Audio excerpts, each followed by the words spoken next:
everyone, it's me, Miss Briston at the library, here with another read aloud for you. It's winter time, and at the library, when it's winter time, that means it's Rogue Reads time. And what that means is that we at the library select some books that we encourage everyone to read. That way, when you're feeling a little lonely, when you're feeling a little disconnected, you can at least go, you know what, I have something in common with someone else, and that is, I read the same book as them. And so today I'm going to read to you one of those titles. And it is Maybe Something Beautiful by Isabel, Campoy, and Theresa, Howell.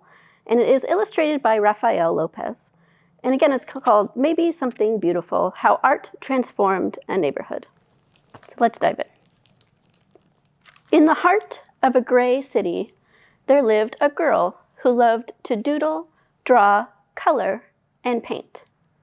Every time she saw a blank piece of paper, Mira thought to herself, maybe.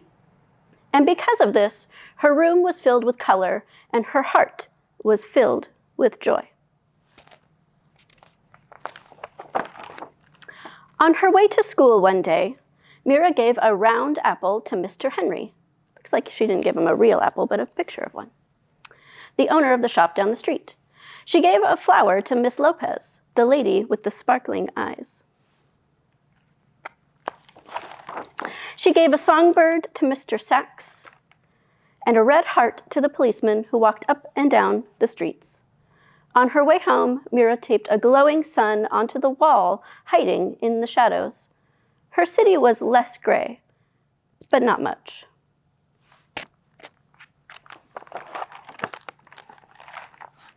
The next day, Mira saw a man with a pocket full of paintbrushes. He gazed at the wall and he looked at her son. He held his fingers up in a square and peered through them. He said thoughtfully. What do you see? Mira asked. Maybe something beautiful, the man replied.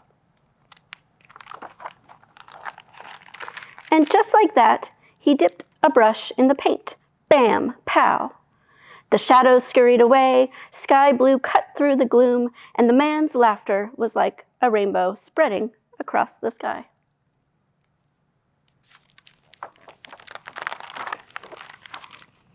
Who are you? Mira asked. I'm an artist, he said, a muralist. I paint on walls. I'm an artist too, she told him. He handed Mira a brush. Then come on. What do you think they're going to do? And Mira dipped in the loudest color she saw, Yowie! And the wall lit up like sunshine. And as the man drew pictures on the bricks, Mira added color, punch, and pizzazz.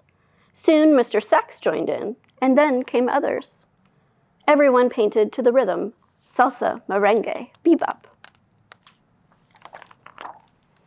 And even Mira's mama painted and danced the cha-cha-cha.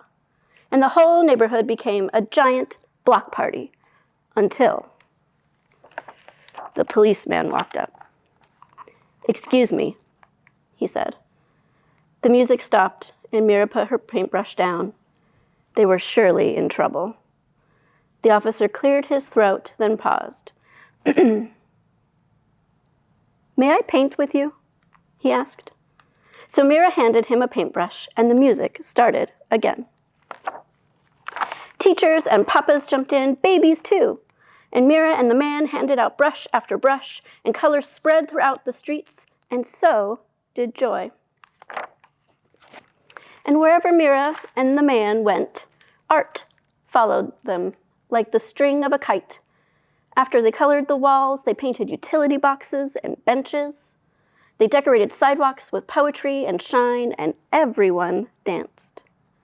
Together, they created something more beautiful than they had ever imagined. And when their clothes were splattered with a million colors, everyone sat down to rest, except the muralist, that artist who paints on walls. His eyes sparkled.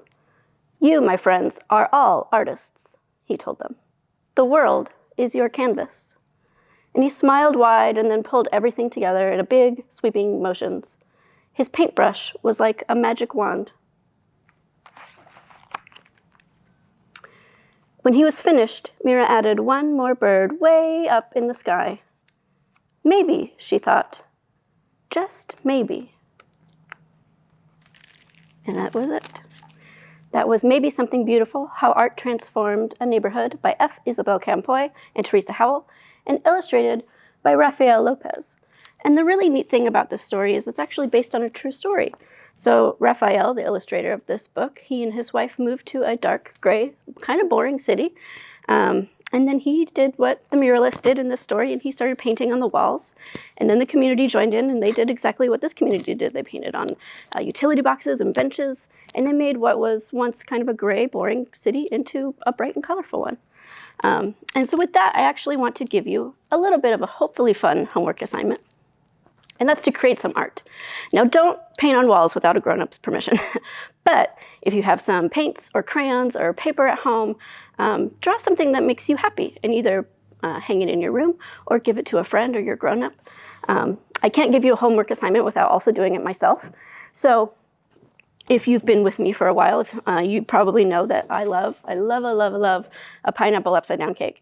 And so when I was thinking about what I would draw that would bring me joy, I thought about that cake.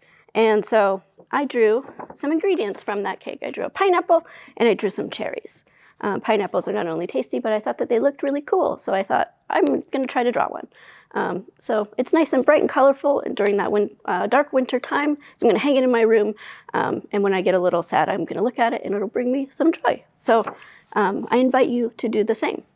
So go out, create some art, make some joy, and I will see you later.